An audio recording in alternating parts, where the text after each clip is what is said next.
High বন্ধু, দেখো কাতলা মাছের কালিয়াটা করছি। প্রথমে আমি সর্ষের তেল ছেড়ে নিয়েছি, নিয়ে তেলটা গরম করে শুকনো লঙ্কা, তেজপাতা, জিরে, পেঁয়াজ, আদা, রসুনি মিক্সচার করে পেস্ট করে আমি তেলে ছেড়েছি।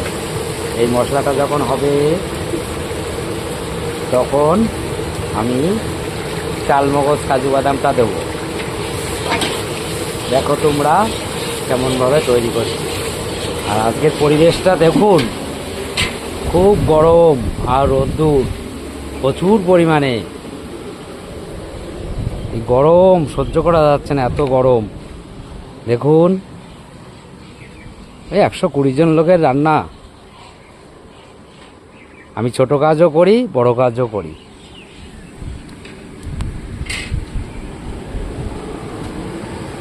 ছোট কাজও করি, বড় কাজও করি।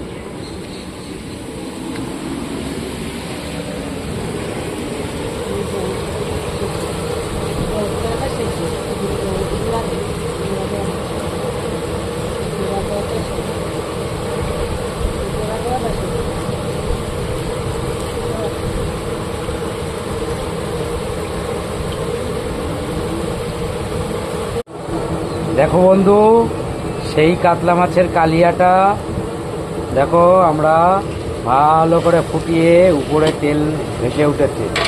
এখন আমরা গরম জল দেবো। গরম জল দিয়ে রান্না করলে রান্নার স্বাদ বাড়ে। ঠান্ডা জল দিয়ে রান্না ভালো স্বাদ আসে না। আমি সব গরম জলে কাজ করি, কেননা গরম জল দিয়ে কাজ করলে রান্না সব যা কিছুই করি না কেন সুস্বাদু হয়। এই যে কাতলা কালিয়ার জুসটা ফুটিয়ে এখন আবার নতুন করে জুস বাড়িয়ে মাছটা দেবো।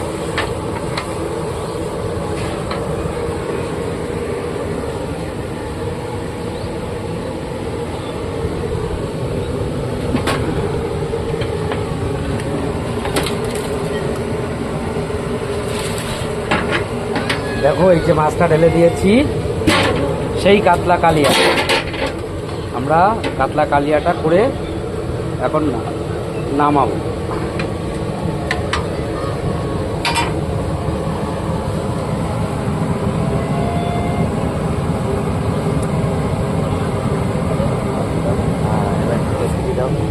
এই যে আমি ইলাচের গুঁড়ো আর দারুচিনির গুঁড়োটা দিয়ে দিলাম, দিয়ে কালিয়াটা করছি।